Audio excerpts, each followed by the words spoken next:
Today is World AIDS Day. HIV continues to be a global public health crisis as an estimated 38 million people live with the virus. It's an opportunity for you to join and unite in the fight against HIV and work together towards ending this epidemic. I spoke with Dr. Kimberly Smith, head of research and development at ViiV, about the progress in treatment and prevention. Well, Dr. Smith, when we look at the global HIV crisis, this is 40 years now of dealing with this disease. Why does it continue to remain a global health crisis? Well, we've obviously made tremendous progress, but I do think that we're not talking about it in the way that we used to.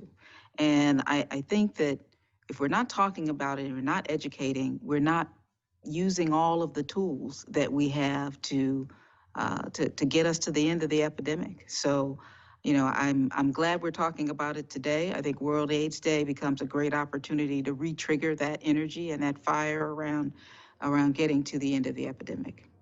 We look at the way that we've progressed against HIV and worked so hard to remove some of the stigma that it has attached to certain communities. But to your point, the conversation has certainly kind of died down and faded into the background in some ways. What are we seeing this day and age? What communities are most impacted by HIV?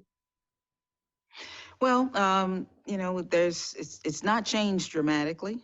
We still see men who have sex with men are disproportionately impacted, communities of color. So if we think about the 37,000 new cases that were diagnosed in 2019, 74% of those were Black and Latino, and so disproportionately impacting communities of color. We also know the transgender communities have higher rates, like 20-fold higher rates than the national average. And so there certainly are a number of communities disproportionately impacted. So how do we turn that tide when we do look at some of the advancements made in the fight against HIV and AIDS? What are some of the resources that are out there now, and how do we get them to the communities most affected? Well, we know the treatment has improved dramatically. We remember the bad old days of handfuls of medicines that people had to take multiple times a day, and it had a lot of side effects. Nowadays, people can take as little as one pill a day and keep their virus suppressed. And we know some of the newer medicines allow people to dose as infrequent as every 2 months and keep their virus suppressed. So there's major improvements in treatment. In addition, there's major improvements in prevention. We now have PrEP for the last decade. And so, PrEP or pre-exposure prophylaxis has been available since around 2012. And we know that means individuals can take one pill a day and substantially reduce the likelihood of acquiring HIV. And last year, my company, ViiV Healthcare, we introduced the first long-acting prevention medicine, and that's Apretude, Apretude. So Apretude is the first long-acting prevention medicine. It allows individuals to dose every 2 months, so only 6 times a year in comparison to taking a pill 365 days a year. And so we really strongly encourage people to talk to their doctors about prevention options and treatment options. What do you think are some of the bigger barriers right now to maybe getting some of that treatment? Stigma certainly plays a role. People might not want to have some of those conversations. How do we make that more available? So I agree with you. Stigma is a big barrier. And so it's a barrier to people going to get tested. It's a barrier to people consistently staying in care. It's a barrier to people starting on prevention.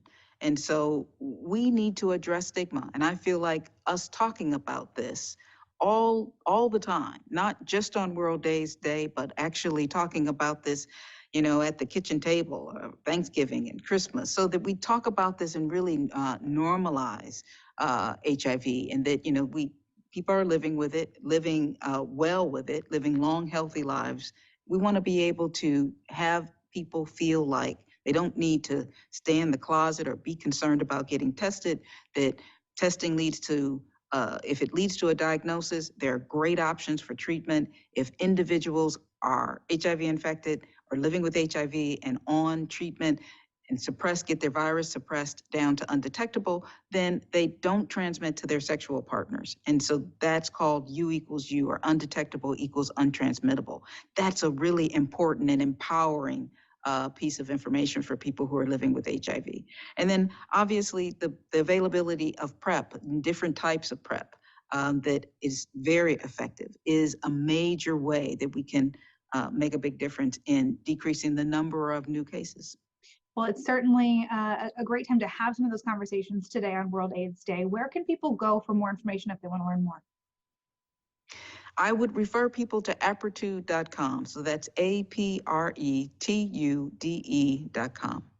Okay, Dr. Kimberly Smith, Head of Research and Development at ViiV Healthcare. Thank you so much for joining us. Good to talk with you. Thank you for having me.